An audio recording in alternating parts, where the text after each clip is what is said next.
L'accueil des émotions inconfortables occupe aujourd'hui une place centrale dans ma vie, et c'est sans doute ma plus grande source d'épanouissement et de croissance personnelle de ces dernières années. Mais ça n'a pas toujours été le cas. Et dans le domaine, j'ai commis trois erreurs principales. La première, ça a été d'ignorer purement et simplement mes ressentis émotionnels, en les fuyant systématiquement. La deuxième, d'ignorer le lien qui existait entre mes états émotionnels du présent et ceux de l'enfant que j'avais été.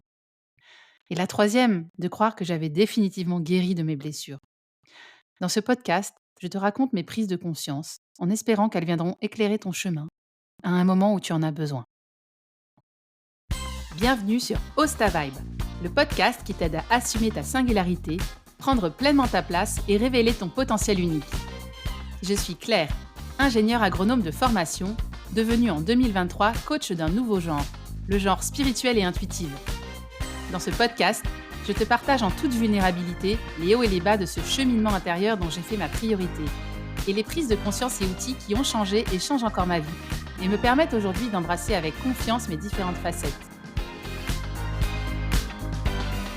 Ici, je te parle connaissance et amour de soi, ouverture de conscience, déconditionnement, accueil des émotions, créativité, écologie, engagement. Je décloisonne les thèmes, déconstruis les idées reçues. Mais surtout, j'en parle avec ma vision, mon vécu et ma vibration unique, qui, je l'espère, résonneront en toi.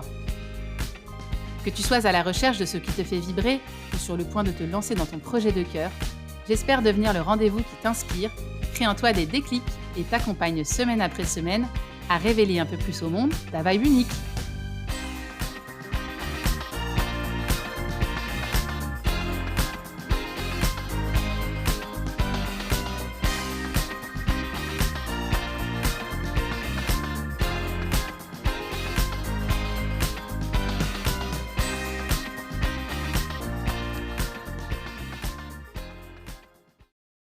Et c'est parti pour cet épisode 2.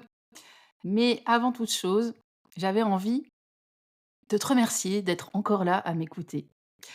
Oui, merci et merci tout particulier à celles et ceux d'entre vous qui, suite à l'épisode 1, m'ont fait un retour, que ce soit un commentaire public ou un petit message, pour me dire, à quel point, l'épisode leur avait parlé, les avait inspirés, les avait fait réfléchir, à quel point ils avaient, apprécié la manière de parler, d'amener les choses.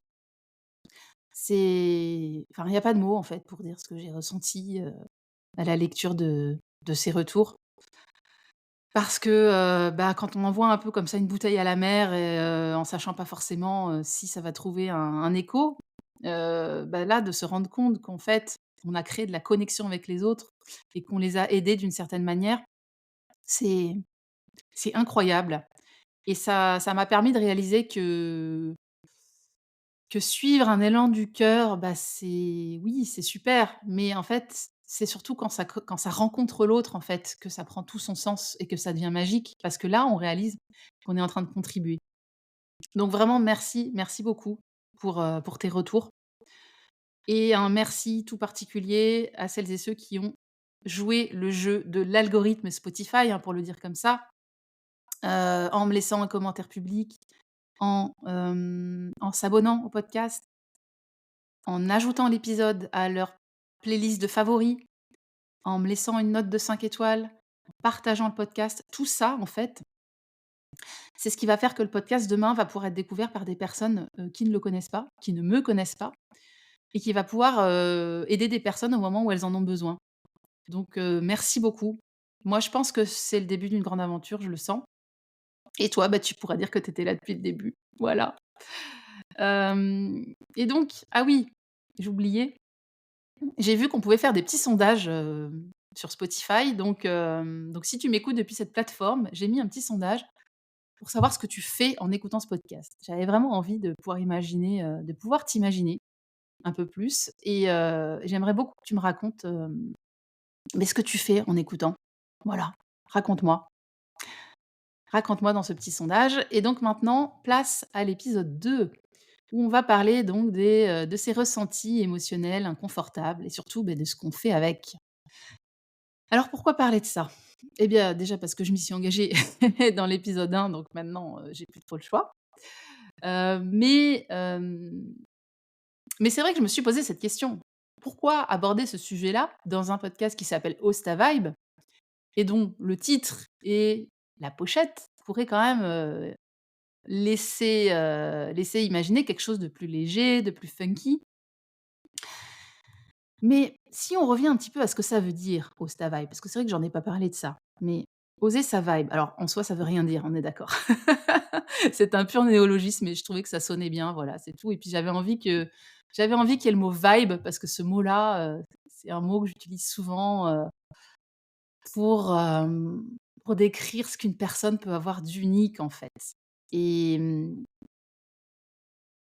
et qu'est-ce que ça veut dire au fond, oser sa vibe? Eh bien, ça veut dire effectivement assumer sa singularité, ça veut dire, révéler son potentiel unique, ça veut dire faire briller sa lumière, s'autoriser à briller.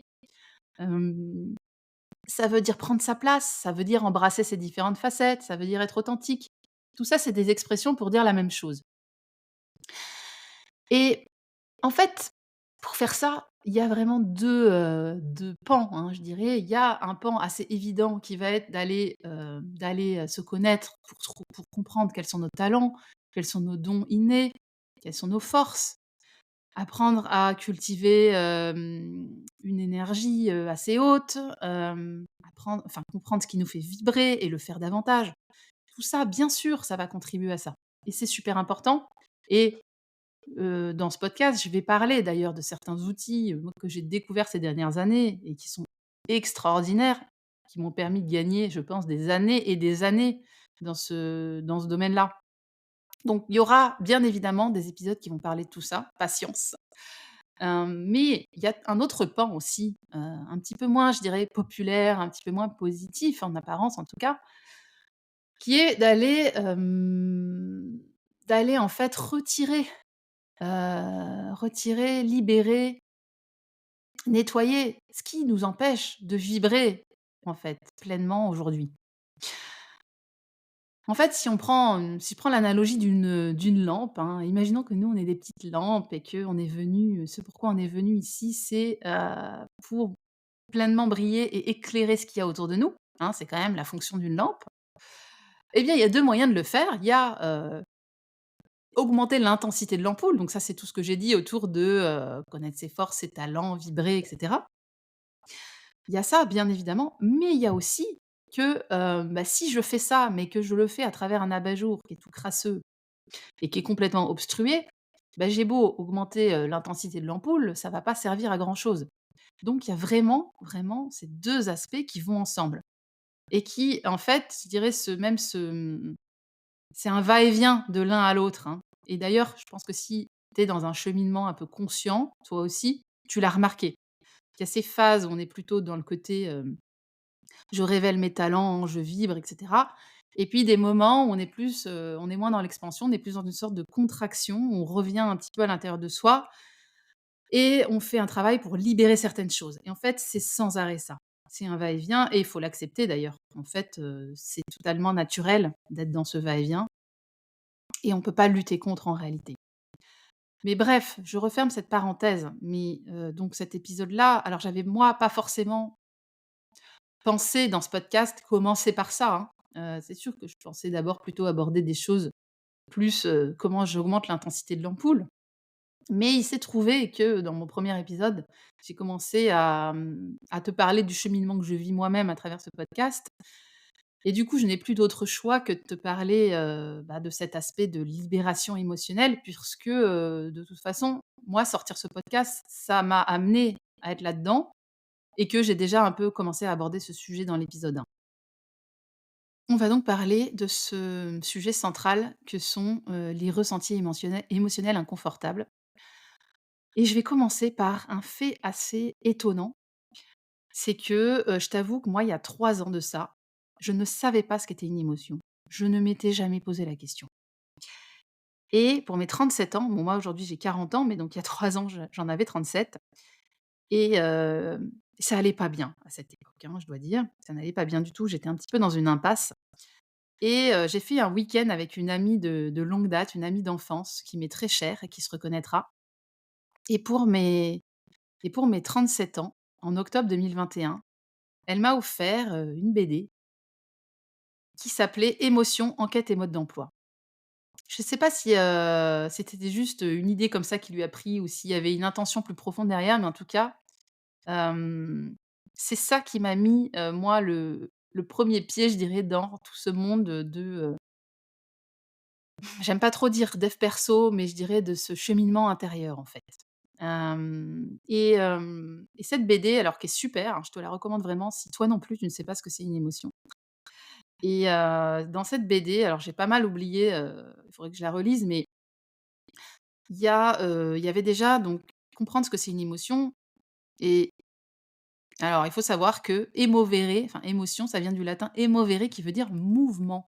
Et une émotion, en fait, c'est une énergie qui transporte une information et qui nous met en mouvement. C'est un messager. Moi, j'ai appris ça dans cette BD et j'avoue que je ne le savais pas. Et surtout, une émotion, c'est pas du tout un concept abstrait, c'est une réaction physique de notre corps. C'est une réaction physique du corps à une pensée. Et dans cette BD, j'ai appris aussi une chose très, très importante, c'est que l'émotion, c'est ce qui fait le pont entre la pensée en amont et l'action en aval. La pensée entraîne une émotion dans le corps qui entraîne ensuite une réaction ou une action. Et ça, quand tu comprends ça, en fait, tu comprends en réalité ce sur quoi repose, je dirais, toute la puissance de la psychologie positive et du coaching à l'américaine, qui ont en fait comme idée centrale, hein, c'est que changer ses pensées, hein, puisqu'elles sont en amont de l'émotion, permet de changer notre état émotionnel et donc de changer derrière les actions qu'on réalise dans notre vie. En gros, là, je t'ai résumé, je dirais, voilà, ce sur quoi repose tout le dev perso et le coaching, ouais, coaching, de base un peu à l'américaine. Et on va pas se mentir, ça là, c'est ultra puissant de le comprendre. Voilà. Ça peut amener vraiment, vraiment des changements énormes dans une vie, mais après il y a une grosse, grosse dérive là-dedans aussi. Mais c'est pas de ce dont je veux te parler aujourd'hui, mais je vais faire un podcast là-dessus parce qu'il y a matière. Mais donc, moi, cette découverte-là, elle m'a quand même permis de, prendre conscience de ce qui se passait à l'intérieur de moi, en fait.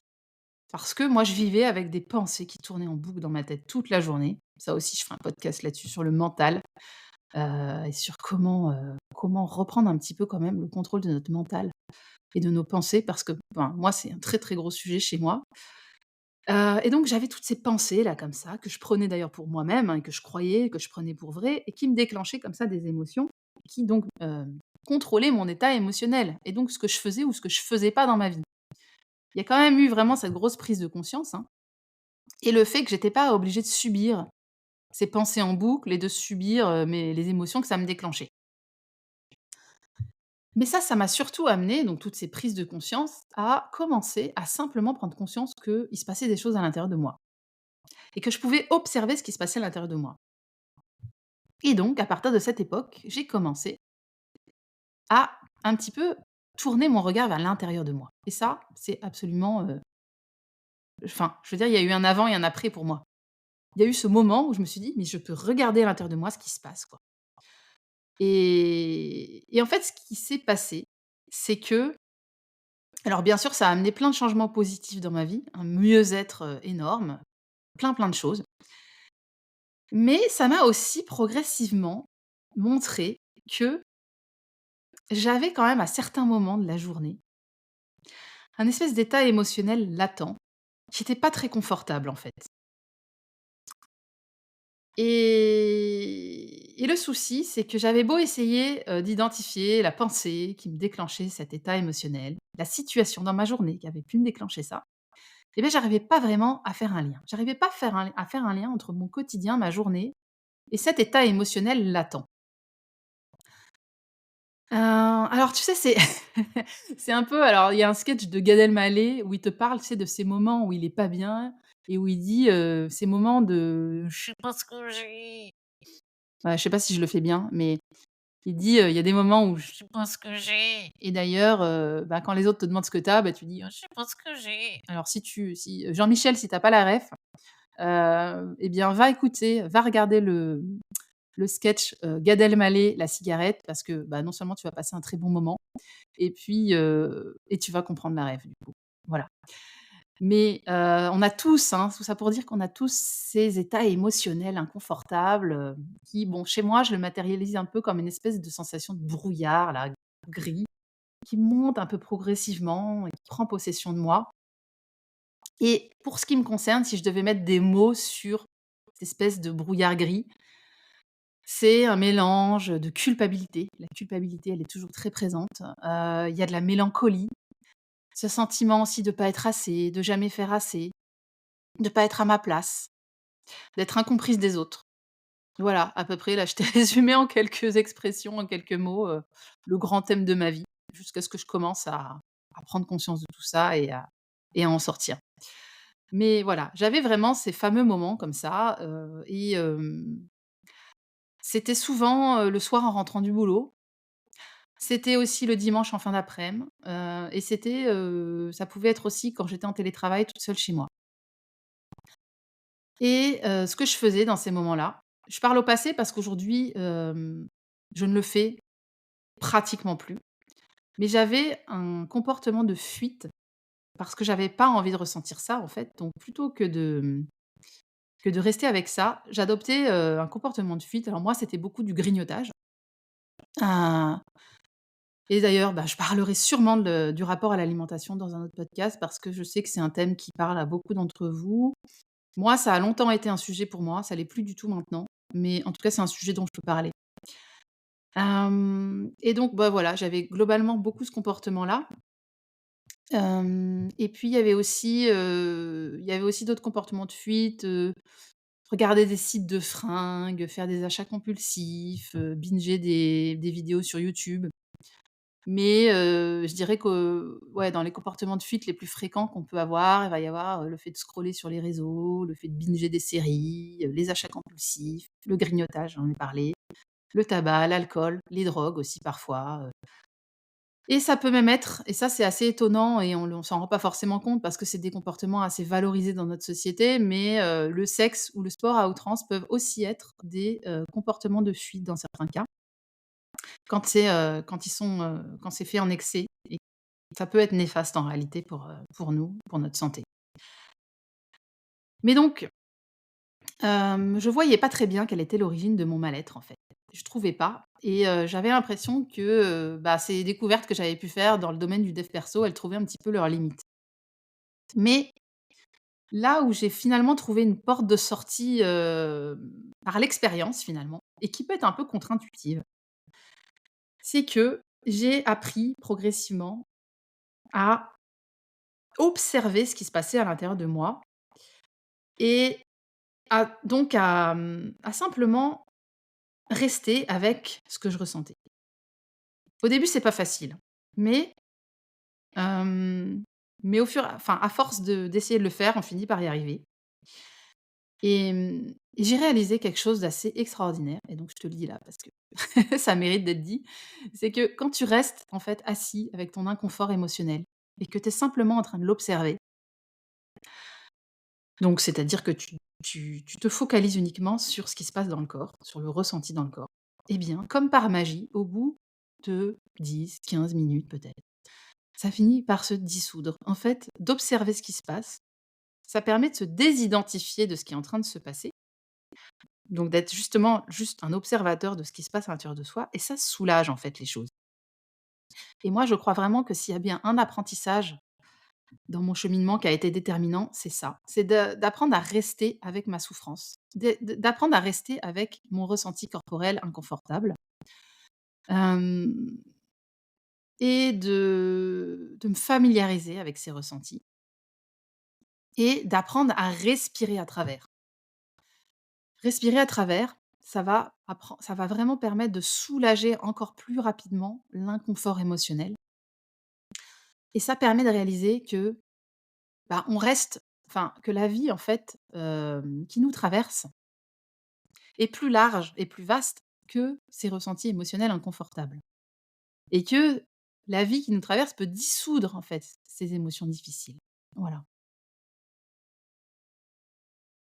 Et plus j'ai fait ça, plus je me suis rendu compte que mes comportements de fuite, typiquement donc les grignotages compulsifs, ont progressivement commencé à s'estomper pour ne plus du tout être un sujet, en fait. Et ça, sans même que j'en prenne conscience, ça a disparu de ma vie progressivement. Ça s'est pas fait en un jour, hein, bien sûr, mais ça s'est fait, c'est vrai. Et aujourd'hui, j'en suis sortie comme ça, en fait, en réalité. Et pendant tout ce processus-là, qui aujourd'hui fait encore partie de ma vie, hein, maintenant, est devenu presque ouais, une habitude. Eh bien, j'ai appris à me focaliser, à me familiariser avec mes ressentis corporels et mes ressentis émotionnels, inconfortables. Et chez moi, j'ai réalisé que c'était beaucoup dans le ventre, beaucoup une sensation de coup de poing dans le ventre, une sensation de torsion dans le ventre, une sensation, ça peut être aussi un parpaing dans le ventre. Mais après voilà, chez toi, ça peut être différent, parce que les émotions inconfortables sont peut-être différentes déjà et parce que les ressentis donc dans le corps aussi peuvent être très différents. Ça peut être, au niveau du cœur, au niveau de la poitrine, ça peut être dans la gorge, ça peut être, la tête, ça peut être des crispations dans les membres, les mains moites et cetera, la mâchoire. Ça peut avoir Enfin, les ressentis peuvent être très, très différents de ceux que moi je décris ici. Mais c'est très intéressant d'aller se familiariser avec la manière dont toi, ton ressenti émotionnel se manifeste dans le corps, en tout cas. Et tu verras que souvent, c'est un petit peu toujours des patterns qui sont un peu récurrents. Et en fait, donc ça comme je le dis, ça a vraiment, vraiment été déterminant dans mon cheminement et ça a apporté des résultats, en fait, vraiment tangibles dans ma vie, sans même que je l'ai conscientisé, en réalité, mentalisé. Mais ce n'est que plus tard que j'ai compris finalement l'origine de cet état émotionnel latent, en fait, que je pouvais ressentir et qu'on ressent tous, en fait, en réalité, à certains moments de notre journée ou en tout cas de notre vie et qu'à l'époque j'arrivais pas à expliquer. Et ce qui m'a permis d'avoir un éclairage, une clarté, en fait, sur ce phénomène à l'œuvre, c'est un auteur qui s'appelle Eckhart Tolle, qui a écrit un bouquin très célèbre qui s'appelle Le pouvoir du moment présent et un autre bouquin que moi j'ai trouvé encore mieux, qui est un peu la suite du pouvoir du moment présent, qui s'appelle Nouvelle Terre. Et alors je sais je te recommande fortement ces livres qui enfin, bon, pour moi, ils ont été absolument fondateurs, en fait. Mais je sais que ça ne convient pas forcément à tout le monde en termes de style d'écriture, ça peut être un petit peu aride. Et moi, par exemple, il y a 3 ans, j'avais commencé à lire Le pouvoir du moment présent, j'étais pas allée au bout et je ne l'ai repris qu'il y a quelques mois. Et là, je l'ai dévoré et j'ai lu ensuite dans la foulée Nouvelle Terre. Mais tout ça pour dire que le style ne peut ne pas te convenir et le moment où tu lis peut aussi ne pas être le bon et plus tard, ça peut le devenir. Et ça, c'est un peu le cas, je dirais, pour tous les bouquins, qui touchent à la spiritualité, je dirais. Mais donc dans ce livre, moi, il y a un concept que développe Eckhart Tolle qui a été totalement éclairant pour moi. C'est ce qu'il appelle le corps de souffrance. Alors, le corps de souffrance, qu'est-ce que c'est? En fait, donc c'est ce qui correspond à cet état émotionnel latent chez nous et qui nous permet de comprendre que c'est pas toujours pensée entraîne émotion. Parfois, l'émotion, elle est là. Elle est déjà là en nous, à l'état latent, en fait et elle est pas forcément donc déclenchée par une pensée, une situation, extérieure, en fait et c'est ça tout le enfin, moi, ce qui a été très éclairant pour moi, c'est de comprendre que parfois les émotions sont donc là et d'où viennent-elles ces émotions? Et ça aussi, ça a été extrêmement éclairant de le comprendre. C'est que En fait, elles remontent à notre enfance et dans notre enfance, en fait, nous vivons tous, sans exception, des émotions difficiles et pas forcément seulement les personnes, hein, qui ont vécu des traumas, très graves, hein, mais tous les enfants, donc nous vivons des émotions difficiles et en fait, un enfant, c'est différent d'un adulte. Ça n'a pas la capacité, un enfant, à traiter une émotion difficile et à la laisser nous traverser dans le corps, finalement à l'intégrer pleinement, à intégrer ce messager en fait qui est l'émotion. Et l'enfant du coup, vu qu'il n'a pas la capacité à le faire, il va mettre en œuvre un mécanisme de défense et il va réprimer cette émotion. Il ne va pas se laisser traverser par l'émotion et ça va entraîner le blocage de l'émotion dans le corps. Elle va en fait rester à l'état résiduel dans le corps de l'enfant et ce jusqu'à l'âge adulte en fait et en fait, il va y avoir une agrégation avec le temps autour de ces émotions d'origine qui sont restées en fait, depuis l'enfance.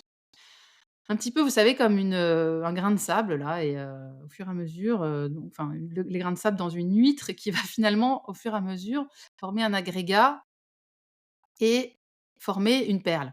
Et bien là, c'est un petit peu la même chose, le corps de souffrance, donc ça part de ces résidus d'émotions qui n'ont pas été, processisés, dans l'enfance et donc ça va former à l'âge adulte ensuite, on va avoir cet état, enfin cette forme un peu, énergétique semi-autonome qui vit en nous. On peut se l'imaginer alors soit comme une espèce de volcan, dormant ou moi c'est plus une image qui me parle à moi, une sorte de de de nuage gris en fait. Ouais, de nuage un peu gris qui est là comme ça, stagnant et donc ce corps de souffrance, on en a tous un. Il est, à l'état latent la plupart du temps et puis par moment il va s'activer. Pourquoi? Parce que de toute façon, une énergie, elle a forcément à un moment donné, elle a besoin de se renouveler en fait et de se nourrir pour continuer à exister. Et ce corps de souffrance donc il a donc une certaine fréquence puisque c'est une énergie et il va s'auto-entretenir par différents moyens. Soit en nous créant des pensées douloureuses qui sont sur la même fréquence et qui vont venir ensuite l'alimenter. Donc ça fait émotion difficile entraîne pensée douloureuse, entraîne, renforcement de l'émotion, entraîne autre pensée, entraîne à nouveau émotion. Donc là, on rentre dans un espèce de cercle infernal, émotion, pensée, émotion, pensée. Je pense que tu vois de quoi je parle, dont il est assez difficile de sortir une fois qu'on est dedans et il peut aussi aller chercher à l'extérieur de nous des opportunités de se nourrir, hem en allant créer des conflits ou en tout cas en comment dirais-je? Vu qu'il vibre à une certaine fréquence, tout ce qui va vibrer à cette fréquence-là va venir l'alimenter aussi et donc là, on rentre dans toutes ces histoires de relations toxiques et cetera et donc voilà, moi le fait de comprendre ça déjà, ça a été très éclairant pour moi et de comprendre une chose aussi fondamentale, c'est que en fait, ce corps de souffrance, il fait tellement partie intégrante de nous depuis qu'on est enfant, qu'en réalité, on le prend pour notre propre identité. On s'identifie à lui, il fait partie de notre personnalité et on n'a pas, en fait, réellement envie de s'en débarrasser puisqu'on pense que c'est nous, en fait et ça, c'est vraiment, vraiment, très important de le comprendre et donc une fois qu'on a pris conscience de l'existence de ce corps de souffrance, de cette, espèce de corps émotionnel semi-autonome qui vit en nous et qui s'est créé dans l'enfance. Qu'est-ce qu'on peut faire? Eh bien, pour moi, la prise de conscience, elle a vraiment été déjà de sortir de ce déni qui consistait à penser qu'il n'y avait aucun lien entre les inconforts et les situations et schémas que je pouvais vivre dans ma vie d'adulte, aujourd'hui et ce qui avait pu se passer dans mon enfance. Et je dois reconnaître que moi, pendant longtemps, je n'ai pas fait de lien, en fait. Hem, alors c'est pas du tout que j'ai pas eu de difficultés dans mon enfance, bien au contraire, mais c'est comme si je les avais mentalisées, ces souffrances, ces difficultés, elles étaient clairement identifiées et c'était comme un peu un livre que j'avais refermé. Voilà, j'avais réussi à construire ma vie, à avancer et je me disais: «OK, c'est bon, pas besoin de revenir là-dessus» et puis surtout, hem, il y avait cette sensation quand j'essayais de repenser à mon enfance souvent, je me disais: «Mais j'ai pas ressenti grand chose moi enfant». C'est comme si, comme si quelque part,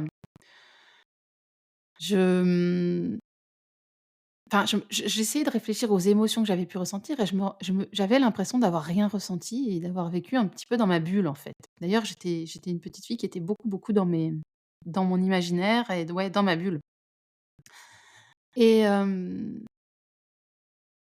et en fait, j'ai pu prendre conscience avec, l'accompagnement de psy, de thérapeutes, EMDR notamment, mais après ça peut être aussi, les thérapeutes, qui peuvent aider pour tout ça. Ça peut être aussi tout ce qui va être la danse-thérapie, par exemple. Moi, c'est quelque chose que j'ai envie d'explorer aussi, prochainement.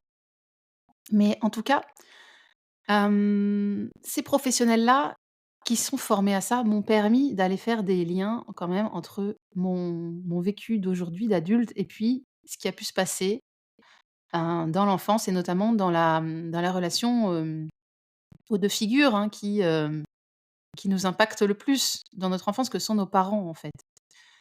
Et il faut bien comprendre que nos parents, même s'ils ont pas, enfin, ils sont bien intentionnés, bien sûr, mais eux-mêmes, au moment où ils deviennent parents, ne savent pas toujours, en fait, être parents parce qu'eux-mêmes et d'ailleurs quand si tu es de la même génération que moi, que tu es né dans les années 80, tu le sais qu'on est quand même, c'est quand même une génération où il y avait pas toutes les prises de conscience qu'il y a aujourd'hui, en fait.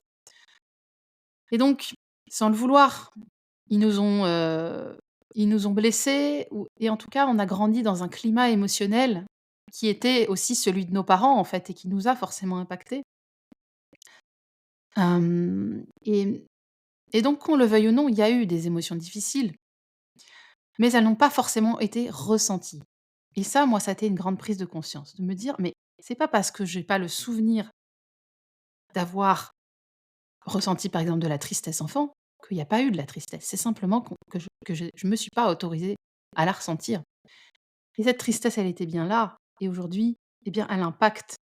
Alors je dis la tristesse, mais c'est, le manque de reconnaissance, c'est, le sentiment de ne pas être à sa place et cetera, toutes ces choses, la culpabilité aussi, qui peut-être n'était pas la mienne, mais en tout cas, elle était bien là. Elle n'a pas été ressentie, elle n'a pas été processisée, mais elle est restée là et aujourd'hui, elle ressort. Elle ressort dans mes interactions avec les autres, elle ressort dans mes comportements, dans mes schémas et cetera. Et ça, de reconnaître enfin ça, ça a été un pas important. Un pas que j'ai finalement franchi, hem, il y a quelques années, à la faveur je dis à la faveur, mais à l'époque, c'était pas facile à vivre, mais à l'époque, où, je dirais une relation difficile m'a obligée à me remettre en question et à aller consulter une professionnelle. Mais donc il y a eu, hein, cette prise de conscience-là. Mais la troisième erreur que j'ai faite donc, c'est que moi j'ai cru que une fois qu'on était allé revisiter, son enfance, qu'on avait revécu les émotions qui avaient besoin d'être vécues et cetera, je m'étais dit: «OK, c'est bon, j'ai guéri mes blessures», comme on dit. Et il faut faire très attention avec ce genre de phrase parce qu'en fait, maintenant j'ai acquis la conviction qu'on ne guérit pas de ces blessures-là, qu'on ne supprime pas le corps de souffrance, mais c'est plutôt qu'on apprend à vivre avec et on apprend à pas augmenter sa taille, en fait. Et typiquement, ben, aujourd'hui, je sais qu'il y a des blessures qui sont là et je les vois se réveiller régulièrement. Mais aujourd'hui, j'ai compris que mon pouvoir, il est pas dans le fait d'arriver à les supprimer définitivement et je peux voir tous les thérapeutes de la terre que je veux et je peux aller revisiter mon passé encore et encore et encore. Je ne supprimerai pas, en fait, cette blessure-là. Personne ne le peut et nous avons tous les nôtres. Mais par contre, mon pouvoir, là, dans l'instant présent, c'est de ne pas entretenir des pensées douloureuses qui vont accentuer cette blessure, qui vont lui donner toujours plus d'ampleur, d'une part, et c'est d'arriver à l'observer avec ce mécanisme dont je t'ai parlé un petit peu plus tôt dans le podcast, hein, d'arriver à l'observer dans mon corps et hem, de me désidentifier de cette souffrance-là, de cette blessure-là, de juste pouvoir l'observer, la voir se réveiller, mais de décider que je ne vais pas y réagir, que je ne vais pas agir comme je l'ai toujours fait, selon les schémas que je répète encore et encore. Aujourd'hui, mon pouvoir, il est plutôt là. Il est dans voir la blessure se réveiller, mais décider de ne pas l'entretenir davantage par mes pensées et de ne pas agir en fonction de cette blessure. Voilà. Voilà où est le véritable pouvoir, selon moi. Donc, je suis pas responsable de ce qui s'est passé dans mon passé, de ces émotions qui se réveillent en moi. J'y peux rien à ça. Et je peux pas les nier, je peux pas les supprimer.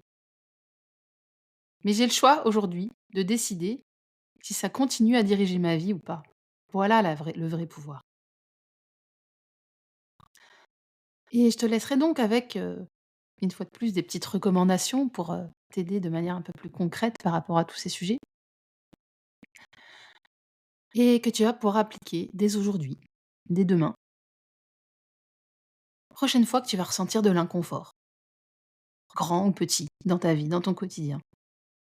Eh bien, appuie sur pause et tourne ton regard vers l'intérieur de toi.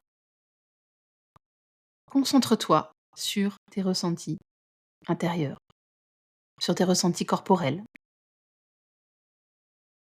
tout simplement. Où est-ce que ça se situe dans le corps? Est-ce que ça bouge? Est-ce que ça reste au même endroit? Et respire à travers cet inconfort-là et ressens le soulagement de simplement respirer à travers. Et le soulagement de ressentir que si tu es capable d'observer tout ce qui se passe, c'est bien que tu es plus vaste que ça, donc, et que tu es capable de décider ou pas ce que tu vas faire de ce ressenti, de cette émotion-là. Et si tout ça, ben, c'est trop compliqué à faire seul, si c'est trop compliqué de te connecter avec les émotions dans le corps, de ressentir ce qui a besoin d'être ressenti, eh bien, vraiment, fais-toi accompagner. Commence un processus avec un thérapeute de ton choix. Ça peut être, voilà, tout type, enfin, il y a plein de thérapeutes possibles. L'important étant d'avoir une relation de confiance avec cette personne et qu'elle te guide dans ce processus-là, peut-être en faisant des liens, si besoin, avec ce que tu as pu aussi, vivre dans ton enfance, mais c'est pas forcément nécessaire et qu'en tout cas, elles te permettent de vivre tes émotions dans le corps. Voilà. J'espère que cet épisode, t'a, t'a touché, t'a, inspiré peut-être des réflexions, hem et que, tu ouvert aussi des perspectives et beh, je te dis à très bientôt dans le prochain épisode. Si tu as écouté cet épisode jusqu'au bout, c'est que mes mots résonnent en toi et qu'on est sur la même longueur d'onde. J'en suis vraiment heureuse et je te remercie beaucoup pour ton écoute. Si tu souhaites soutenir le podcast, n'hésite pas à me laisser une note de 5 étoiles et un petit commentaire. Je les lis tous et ils me vont droit au cœur et m'encouragent à continuer. N'oublie pas également de t'abonner pour ne rater aucun épisode et à partager ce contenu à ceux de tes proches qui en ont besoin.